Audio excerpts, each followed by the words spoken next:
Feliz sábado, hermanos. ¿Cuántos están contentos de estar en la casa del Señor? Qué bueno. Como ya mencionamos, vamos a seguir con nuestro estudio.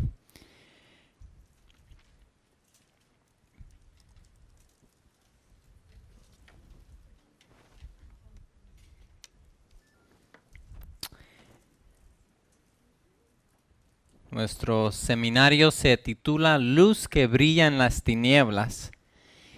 Y en esta mañana vamos a hablar de la luz que brillaba de las sombras. Y en esta mañana vamos a estar estudiando sobre el santuario. El santuario y todos los servicios que se llevaban a cabo en el santuario. El santuario era el plan de salvación revelado en símbolos o en sombras. Y es lo que vamos a estudiar esta mañana. Anoche estábamos hablando sobre la muerte. Y vimos que ese es el destino de cada uno de nosotros. Lo más seguro, lo más certero de esta vida es que todos vamos a morir. Pero en el plan de salvación que está revelado a través del santuario, vemos el camino que Dios empezó a atravesar para poder salvar a la humanidad. Y antes de mirar un poco más sobre el santuario, ¿por qué es que Dios escogió mostrar el plan de salvación a través de los símbolos y las sombras del santuario? Bueno, Dios tenía que hablar de algo, de realidades que iban a suceder en el futuro. Como eran en el futuro, eran cosas abstractas para la mente. Entonces, ¿cómo les iba a impresionar en la mente de sus hijos qué es lo que Él iba a hacer? A través de cosas concretas. A través de símbolos, algo que podían entender. Y es la misma manera de enseñanza que vemos cuando Jesús vino a la tierra. ¿Qué usaba Jesús para ilustrar las cosas del reino de los cielos? Las parábolas. ¿Y las parábolas hablaban de qué? De cosas comunes. Hablaba de un sembrador. El reino de los cielos es como tal y tal cosa. El reino de los cielos es como esto.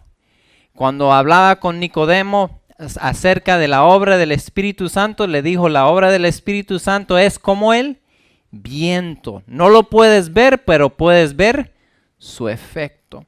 Entonces ayudaba al hombre que su mente estaba oscurecida por el pecado y hablando de cosas del mundo espiritual, cosas que iban a ser difíciles de entender, porque eran abstractas, y lo comunicó a través de cosas concretas, cosas del mundo natural, cosas que podíamos ver, podíamos tocar, podíamos percibirlo con nuestros sentidos, y a través de esas cosas los llevó a entender el plan de salvación. Y eso es lo que vamos a estudiar esta mañana. Y quiero darle un ejemplo. Desde el comienzo Dios utilizó este método para enseñar a Adán y Eva. Vamos a Génesis capítulo 3. Génesis capítulo 3. Aquí vemos la caída del hombre, cuando el pecado entró a la tierra. Y dice el versículo 7. Entonces fueron abiertos los ojos de ambos y conocieron que estaban ¿qué? Desnudos. Entonces cosieron hojas de higuera y se hicieron delantales. Entonces cuando Adán y Eva pecaron, ellos experimentaron ¿qué? Ellos vieron que estaban desnudos y tuvieron vergüenza, había culpabilidad, y utilizaron las hojas de higuera para cubrirse, para taparse. Dice el versículo 9, el versículo 8, y oyeron la voz de Jehová Dios que paseaba en el huerto al aire del día, y el hombre y su mujer se escondieron de la presencia de Jehová Dios entre los árboles del huerto. Entonces Adán y Eva empiezan a experimentar temor. Ahora no quieren estar con Dios.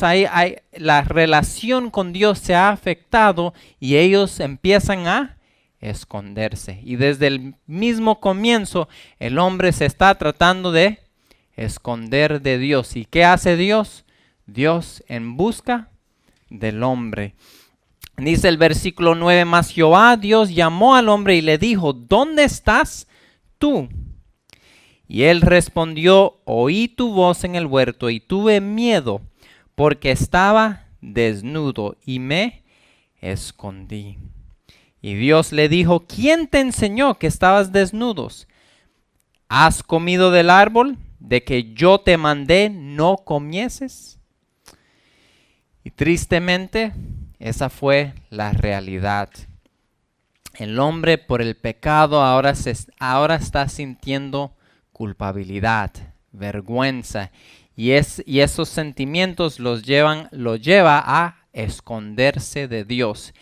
Pero quiero que vean aquí en Génesis capítulo 3 cómo Dios empezó a enseñar el evangelio a Adán y Eva con actos concretos. Miren lo que la Biblia dice en el versículo 21.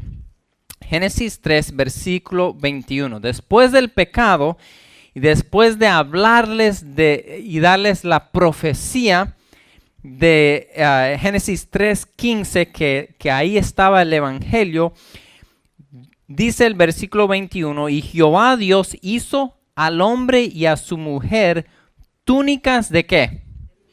De pieles y los vistió. Ahora déjame hacerles una pregunta. Para tú hacer una túnica de piel, tú tienes que matar un animal. Adán y Eva vieron que Dios tuvo que matar un animal. ¿Y el animal merecía la muerte o no merecía la muerte? No merecía la muerte.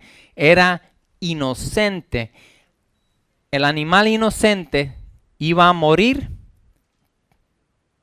para cubrir la desnudez de Adán y Eva. Para cubrir la desnudez de Adán y Eva. Ahí Dios empezó a enseñar a Adán y Eva de que el pecado, o sea, Dios perdona el pecado. Y el perdón de Dios es gratis para nosotros. ¿Sí? Nosotros no tenemos que pagar o hacer algo para no tenemos que pagar para recibir el perdón de Dios. Dios lo hace gratuitamente, pero Dios tuvo que morir. Dios tuvo que morir. Alguien tenía que pagar la penalidad del pecado. Y desde ese punto, este cordero, a través de toda la historia del pueblo de Dios, el cordero llegaba a ser símbolo de Cristo Jesús, el que iba a venir a morir por nuestros pecados. Su sangre iba a pagar, su sangre preciosa iba a pagar por nuestros pecados. Así fue que Dios empezó a enseñarles a Adán y Eva el plan de salvación a través de actos concretos. Aquí empezó en el Edén, pero luego en el santuario vemos que se va expandiendo esas lecciones y todos los detalles de lo que Dios iba a hacer para poder salvar al hombre. En el libro Hechos de los Apóstoles, página 13, nos dice, todo el sistema de los tipos y símbolos era una profecía compacta ¿de qué? Del Evangelio, una presentación en la cual estaban resumidas las promesas de la redención. Todo el plan de redención estaba resumido en el santuario, el servicio del santuario. Y aquí, y esto es lo que vamos a estudiar hoy, el plan de salvación como fue revelado en el santuario terrenal. Pero quizás tú estés pensando, ¿por qué necesitamos estudiar esto, el santuario del Antiguo Testamento, si ya Cristo vino y murió, verdad? Porque para ellos era necesario, porque en el tiempo de ellos Cristo todavía no había venido, todavía no había venido y todo lo que él iba a hacer, su muerte en la cruz, no era una realidad, era todavía algo en el futuro. Pero ahora que ya es algo del pasado, ¿sí? Cristo ya vino, ya murió por nuestros pecados. ¿Por qué todavía estudiar el santuario? Recuerden, la cita anterior decía que el santuario era un símbolo del Evangelio. El Evangelio. Ahora, el Evangelio es el plan de salvación, es todo lo que Dios está haciendo para salvarnos. Ahora, con la muerte de Jesús, ¿fue lo único que Dios tenía que hacer para salvarnos? No. Es interesante, cuando uno estudia aún el Nuevo Testamento, nos deja ver muy claro de que el Evangelio no se limita simplemente a la muerte de Cristo en el Calvario. El Evangelio, ¿sí? El plan de salvación tenía otras fases. Déjame darles un ejemplo. Vamos a Hebreos capítulo 7. Jesús no tenía que solamente morir por nuestros pecados, sino Él iba a llevar a cabo una obra en el santuario celestial para el beneficio del hombre, para poder salvarlo. Hebreos capítulo 7, versículo 25 nos dice: por lo cual también, hablando de Jesús, por lo cual puede también salvar perpetuamente a los que por él se acercan a Dios, viviendo siempre para interceder por ellos. Cristo iba a hacer una obra en el santuario celestial para poder salvar al hombre. No solamente fue necesario su muerte, sino también su obra en el santuario celestial. Y a través de las Escrituras vemos esta realidad de que habían pasos, habían cosas que Dios tenía que hacer para poder salvar completamente al hombre. En Romanos capítulo 2, versículo 16, Pablo está hablando aquí, en el capítulo 2, habla acerca del juicio, el juicio de Dios. Pero mira en qué contexto pone el juicio de Dios, o la enseñanza del juicio de Dios. Romanos capítulo 2, versículo 16. En el día que Dios juzgará por Jesucristo los secretos de los hombres, ¿conforme a qué cosa? Conforme a mi evangelio. Entonces, la enseñanza del juicio es parte de ¿qué? Es parte del evangelio.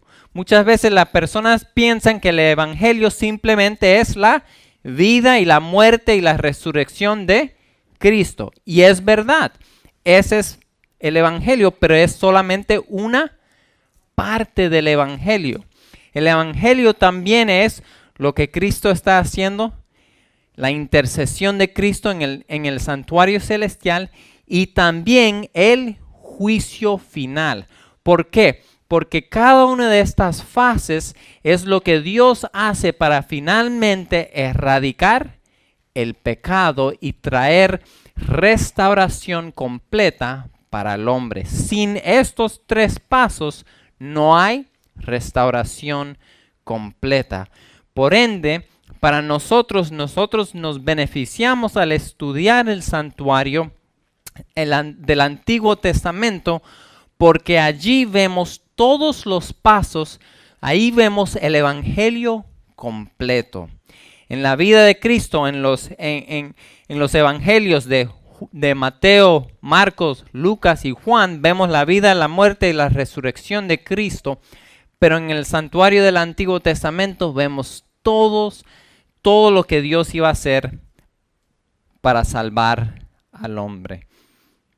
Nuevamente, el evangelio es más que Cristo murió por nosotros en la cruz. El evangelio es Cristo murió por nosotros, está intercediendo por nosotros y finalmente juzgará a su pueblo y a todo el mundo y traerá un fin al pecado.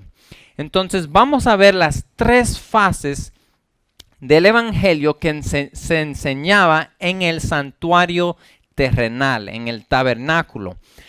La primera enseñanza, habían tres enseñanzas claves del santuario. La primera enseñanza era sobre el sacrificio sustituto. Aquí nos hablaba de la muerte de Cristo que iba a ser por nuestros pecados. El lugar donde se enseñaba primordialmente esta enseñanza era en el atrio, en la primera parte del santuario. Y aquí la enseñanza era acerca de la experiencia de justificación. En la justificación Dios nos perdona nuestros pecados y quita la penalidad del pecado. Aquí se eliminaba la penalidad del pecado. Ese era el efecto que tenía la muerte de Cristo.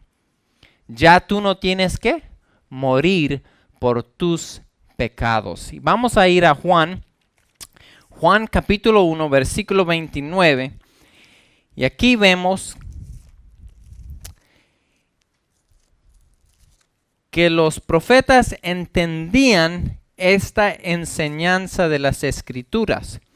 El profeta Juan, cuando vio a Cristo, Juan capítulo 1, versículo 29, ¿qué dijo Juan? El siguiente día vio Juan a Jesús que venía a él y dijo, he aquí el Cordero de Dios que quita el pecado del mundo. Juan entendió que Jesús era ese Cordero. Jesús iba a quitar los pecados del mundo.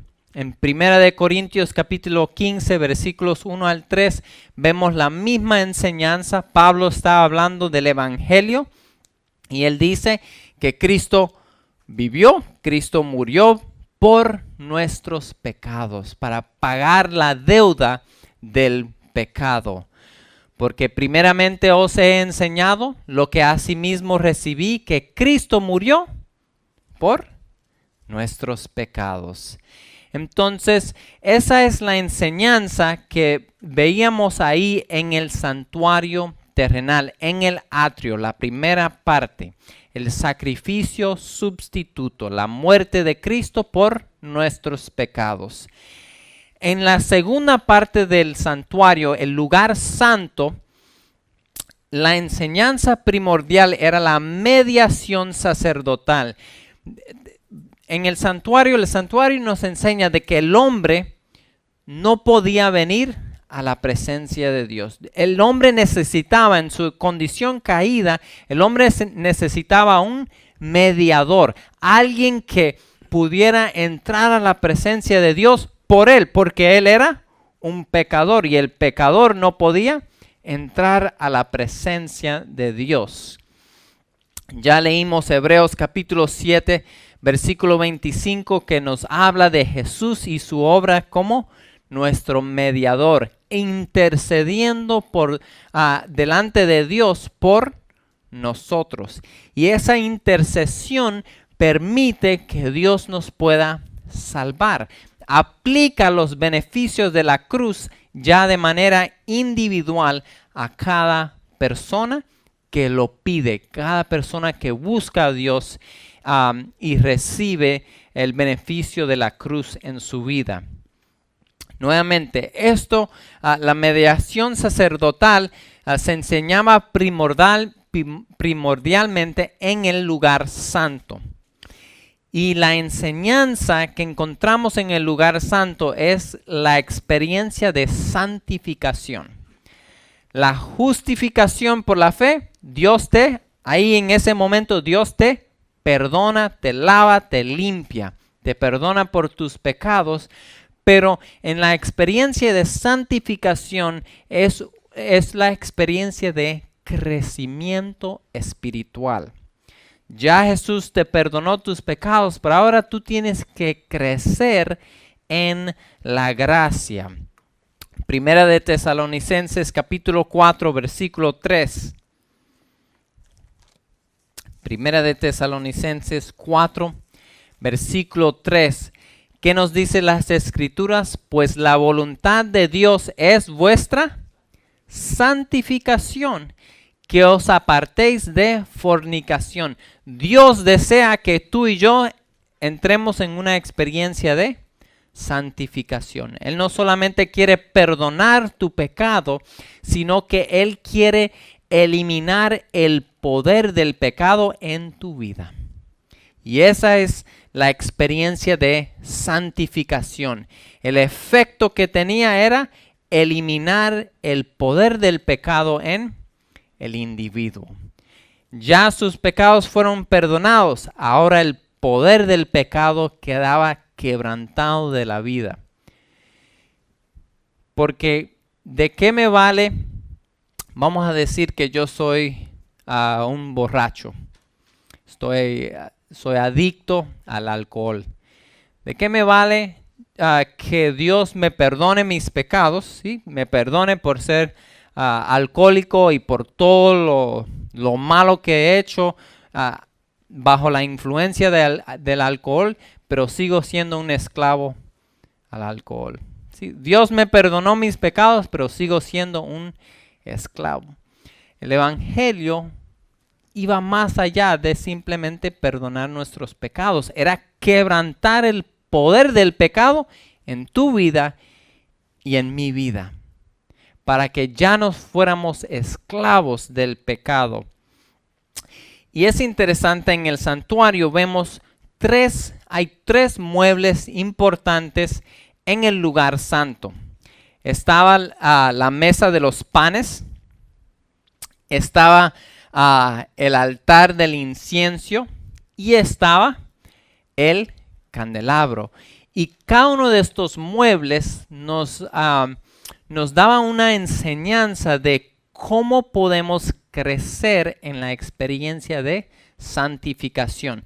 Y estos tres muebles corresponden a cosas que Dios iba a proporcionarnos para poder vencer el pecado, para quebrantar el pecado en nuestra vida.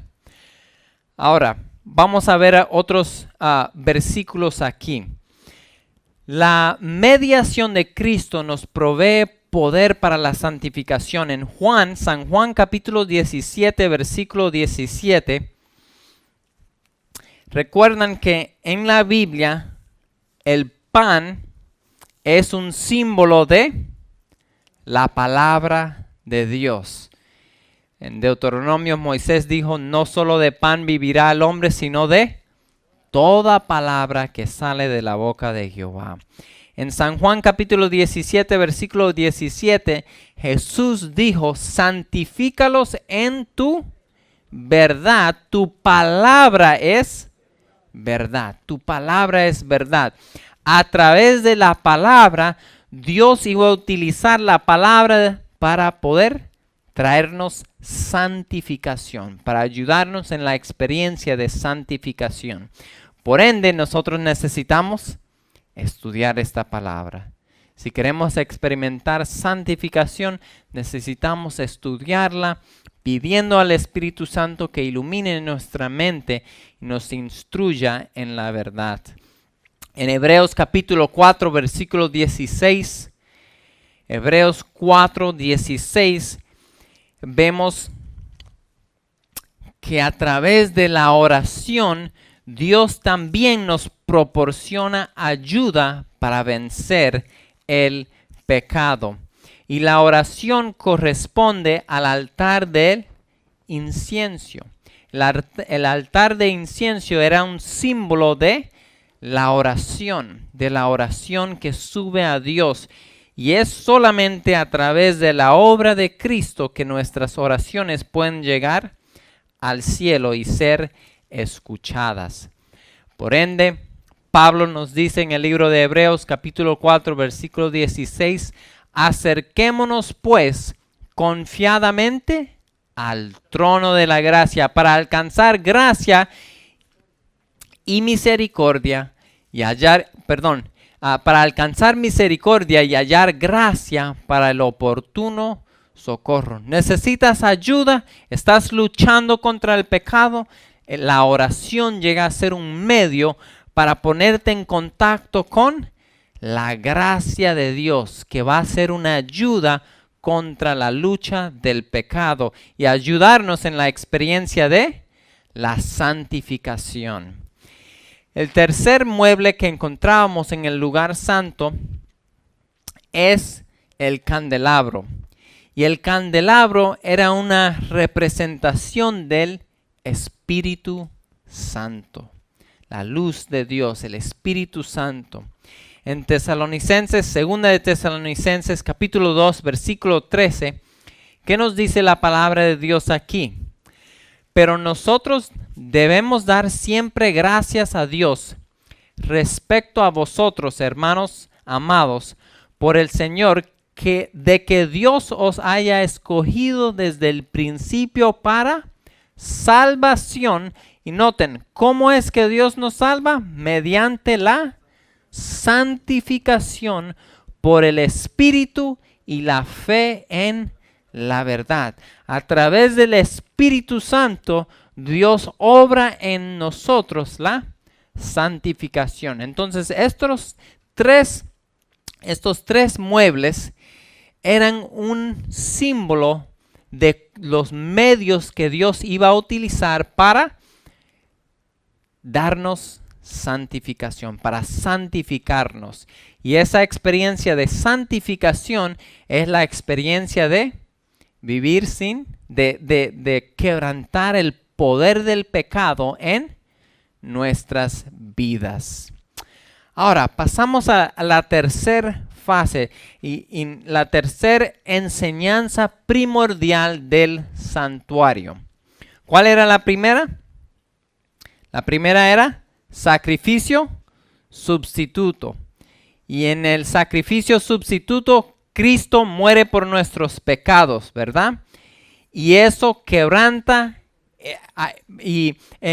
cuando Cristo muere por nuestros pecados, ya quita la penalidad del pecado. En el lugar santo, vemos, la enseñanza es la santificación, donde Dios quebranta el poder del pecado en nuestras vidas. En el juicio final, que es la tercera fase o la tercera enseñanza del santuario, ahí vemos cómo Dios iba a erradicar el pecado del mundo entero. Ya lo erradicó de nuestros corazones a través de la santificación, pero en el juicio final vemos que Dios va a eliminar completamente el pecado de este mundo. ¿Cómo lo iba a hacer? A través del juicio. En el santuario terrenal había un servicio que se llamaba el día de expiación. A través de todo el año los pecados quedaban registrados en el santuario. A través de la sangre, a través del símbolo de la sangre, los pecados quedaban registrados en el santuario. Por ende, en el día de expiación, ¿qué se tenía que hacer con el santuario? El santuario necesitaba ser purificado. ¿Por qué? Estaba contaminado con los pecados. Pero en el día de expiación, el santuario quedaba purificado.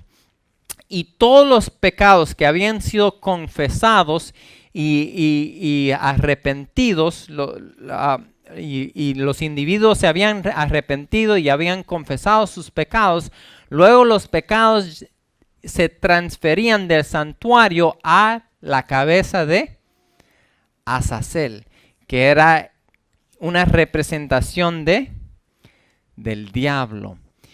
Y ese macho cabrío lo dejaban suelto y él quedaba andando por el desierto. Un símbolo de que ya el campo estaba limpio. Ya Dios terminó con el pecado. Y es interesante cuando uno ve esto. Por eso es que en Apocalipsis 21, versículo 4, tenemos la promesa. Después de que todo esto sucede, dice, y limpiará Dios toda lágrima de los ojos de ellos, y la muerte no será más. ¿Por qué no hay más muerte? Porque ya no existe el pecado. No habrá más muerte, no habrá más llanto, ni clamor, ni dolor, porque las primeras cosas son pasadas. Dios va a traerle un fin completo al pecado. Y por eso es que un evangelio que solo se enfoca en la muerte de Cristo es incompleto. Porque en la muerte de Cristo simplemente, ¿qué pasó ahí? Nuestros pecados fueron perdonados. Nuestros pecados fueron perdonados.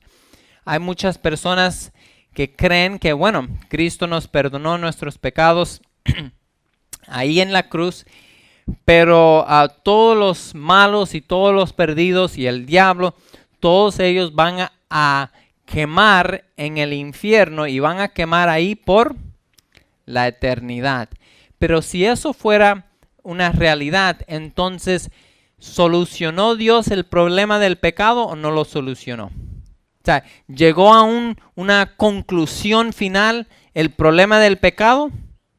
No, si creemos eso, entonces Dios no tuvo un plan suficientemente inteligente o completo para darle un fin al pecado.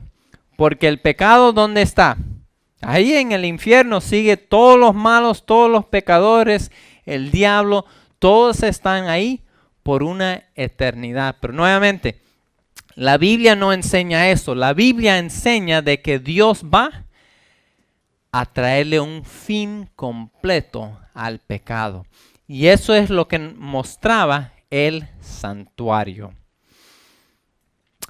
Ahora, ¿cuál es el fin del plan de salvación? Dios siempre ha querido estar cerca de su pueblo. Dios siempre ha querido estar en una comunión íntima con su pueblo. En Génesis vemos que Dios tiene comunión cara a cara con Adán y Eva. Pero por el pecado hubo una división. Ya esa relación se quebrantó y ya no hay una comunión íntima con Dios. El pecado dañó esa relación y todo el plan de salvación es para reversar todos los efectos del pecado, para poder llevarnos a tener una comunión íntima con Dios, poder verlo cara a cara, poder tener comunión con Dios, una restauración completa. Y lo vemos a través de toda la historia del pueblo de Dios. Dios siempre ha querido estar cerca de su pueblo. En Éxodo 25:8, Dios les dijo a su pueblo, y harán un santuario para mí y habitaré en medio de ellos. Aquí este versículo nos muestra el propósito de construir el santuario. Era porque Dios quería estar cerca de su pueblo. Pero aunque Dios ya moraba y ellos veían la columna de fuego reposaba o la nube reposaba sobre el santuario, cuando ya se instituyó todo, la gloria de Dios llenó el santuario. O sea, la presencia visible de Dios moraba en el santuario. Pero había una limitación. ¿Quién podía entrar en el santuario? Cualquiera. Si yo decía, oh, bueno, quiero saludar a Dios hoy y conversar con Él hoy, ¿Cualquiera podía entrar en el santuario? No. Solo los sacerdotes podían entrar. Y entrar en la misma presencia de Dios, ¿cuántos podían de los sacerdotes? Solo uno. ¿Y cuántas veces podía ir y entrar a la misma presencia de Dios? Solo una vez al año. Entonces, aunque Dios quería morar y habitar en medio de su pueblo, y lo hizo a través del santuario, el santuario terrenal tenía sus limitaciones. Sí, Dios estaba allí en medio de su pueblo, pero todavía había limitaciones. ¿Por qué? Porque todavía existía el pecado. Luego vemos que nos llegamos más cerca, hubo un avance grande cuando Jesús, Dios, tomó nuestra humanidad.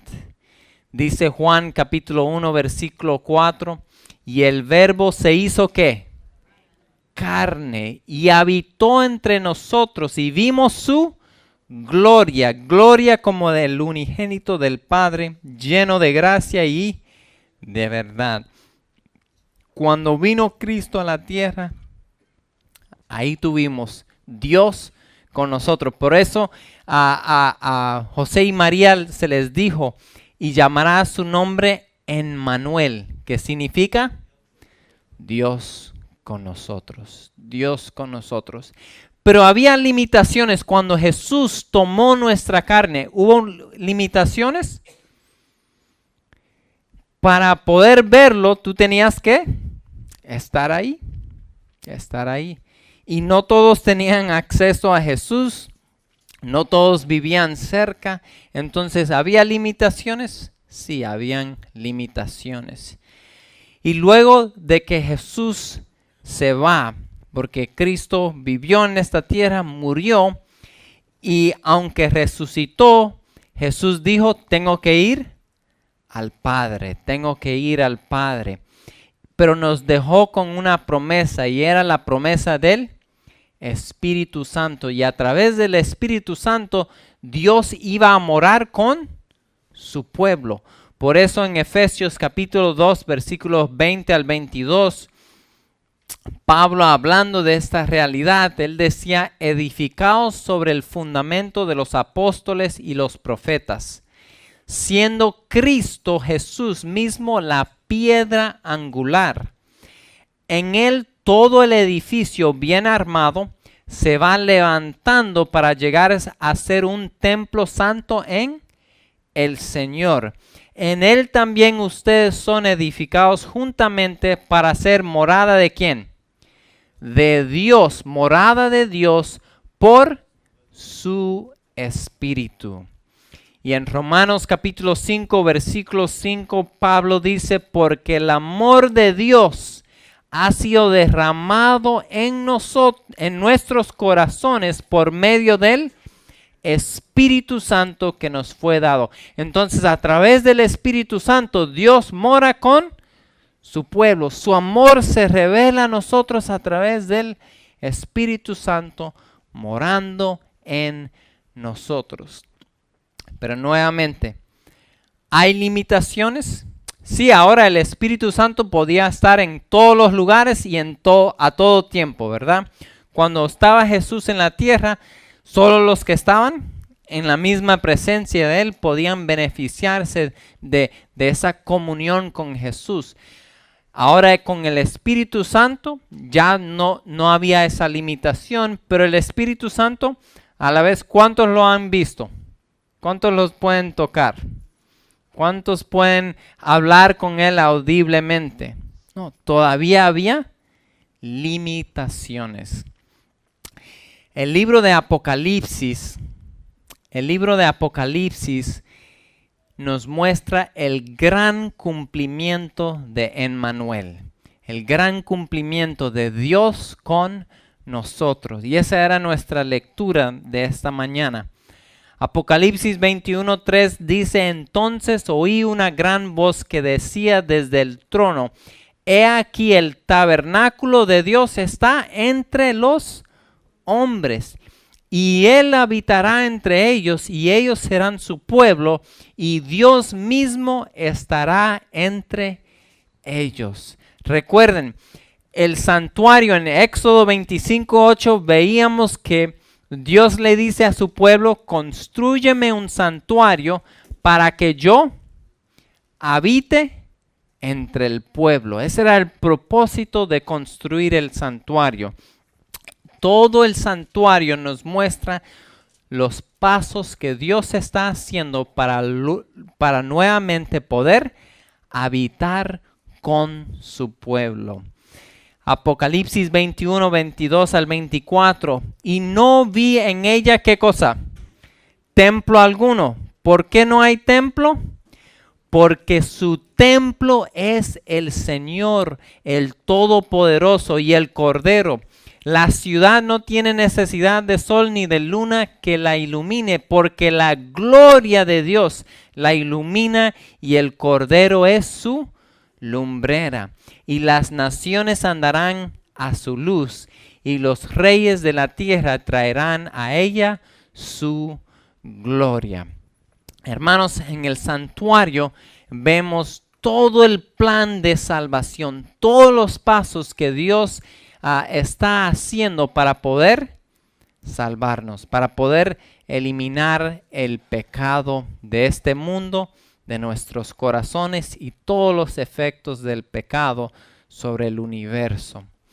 Y cuando eso sucede, Dios morará con su pueblo. Nuevamente no habrá ninguna barreras, nada que nos impida tener esa comunión íntima con Dios, ninguna limitaciones físicas. Ya tendremos acceso a Dios y Dios morará con su pueblo. Eso es el plan de Dios, ese es el deseo de Dios, y ya Dios ha hecho todo lo posible para lograr ese propósito. Vamos a dejar que Dios cumpla su deseo y su propósito en nuestras vidas. Ya Dios ha provisto todos los medios. Ahora depende de nuestra decisión. Si nosotros vamos a responder a ese amor, si nosotros vamos a responder a los llamados del Espíritu Santo, a rendirnos, a pedir perdón, a arrepentirnos de nuestros pecados y dejar que Dios obre en nosotros la santificación. ¿Cuántos quieren decir: Señor, yo quiero que tú hagas tu obra en mi vida? Amén. Dios lo hará si nosotros se lo permitimos.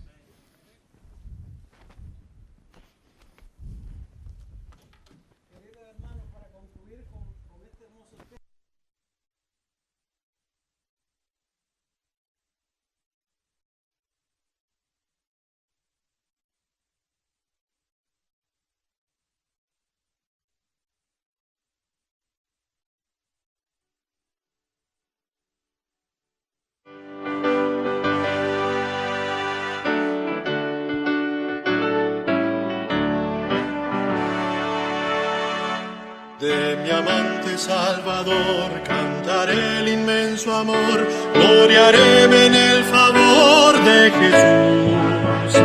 De tinieblas me llamó, de cadenas me libró, de la muerte me salvó mi Jesús. Mi Jesús, mi Jesús, mi Jesús, cuán precioso es el nombre de Jesús. Sangre me limpió, de su gozo me llenó, de su vida me donó mi Jesús. Oh, qué triste condición de mi impío corazón, lo salvó de perdición mi Jesús. Mi pecado perdonó, de la ruina me salvó, de la angustia me sacó mi Jesús. Mi Jesús, mi Jesús, mi Jesús, mi Jesús, cuán precioso es el nombre de Jesús. Con su sangre me limpió, de su gozo me llenó,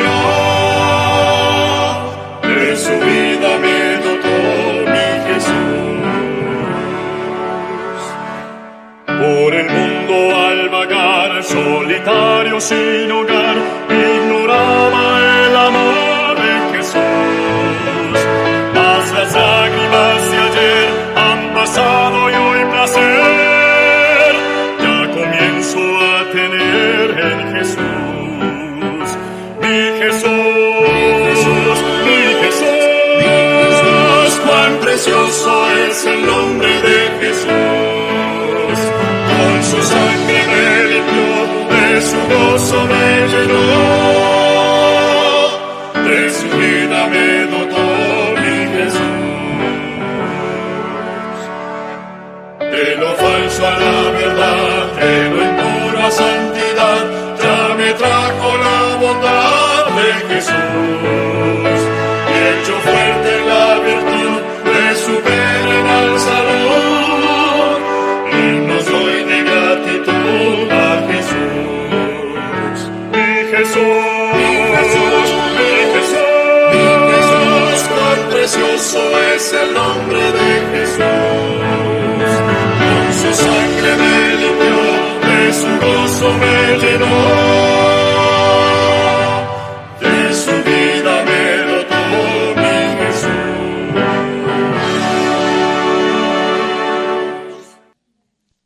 ¿Pueden sentarse, hermanos? Bueno, recuerden, esta tarde no va a haber el servicio debido a circunstancias ajenas a nuestra voluntad, pero el próximo viernes continuaremos, el viernes y el sábado, y luego para el 7 de julio él continuará su tema final. Y esperamos que nos ayuden y que estén todos aquí presentes para el próximo viernes. Recuerden que somos una iglesia que no nos basamos tanto en emociones. Aquí no va a haber muchas emociones ni entretenimiento. Va a haber más bien cómo alimentar la mente en una forma espiritual y una forma de inteligencia, ¿no? De sentido común y razonamiento. Y hoy día pues es difícil que las personas se puedan concentrar en eso porque están acostumbrados al entretenimiento. Y debemos de acostumbrarnos a pensar. Y se viene a la iglesia para pensar, no para entretener. Y muchas veces somos muy vagos para pensar debido a el ambiente que nos rodea hoy día. Y ha criado a muchos vagos pensantes que no saben pensar. Así que aquí se viene a pensar. Y espero que ustedes puedan apreciar las enseñanzas que aquí se presentan. Y que puedan así aumentar su conocimiento en Dios, que es lo importante. Así que vamos a concluir en esta tarde. Acuérdense, no hay nada para esta tarde. Puedes tener oración.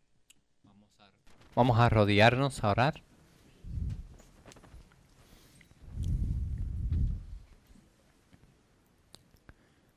Nuestro Padre que estás en los cielos, Señor, gracias por el plan de salvación. Gracias porque al estudiar el santuario vemos todos los pasos que tú has tomado para poder salvarnos. En la muerte de Cristo, la paga del pecado fue, tú pagaste nuestra deuda. Tú moriste, tu Hijo murió por nosotros y canceló la deuda que teníamos. En el ministerio de Cristo, en el santuario celestial, vemos como su intercesión, su mediación por nosotros, y a través de la palabra, a través de la oración, a través del Espíritu Santo, cada uno nos ayuda para poder experimentar la santificación, para poder crecer espiritualmente, para que el poder del pecado sea quebrantado en nuestras vidas. Y luego en el juicio final que ya vivimos, estamos viviendo, como dice Apocalipsis capítulo 14, estamos viviendo en el día del juicio. El día del juicio ya comenzó y llegará a su final. Y al final del juicio, de todo el proceso, en el juicio final, tú vas a eliminar el pecado por completo de todo este universo. Oh Señor, queremos abrazar todo el plan que tú has dejado para nuestra salvación. Porque sabemos el que no abraza este plan, pues tendrá que ser eliminado con el pecado. Tú no deseas destruir al hombre, pero si el hombre se aferra al pecado, entonces tú vas a destruir el pecado y el que abraza el pecado tendrá que ser destruido con él. Oh Señor, ayúdanos y en Cristo lo pedimos todo. Amén.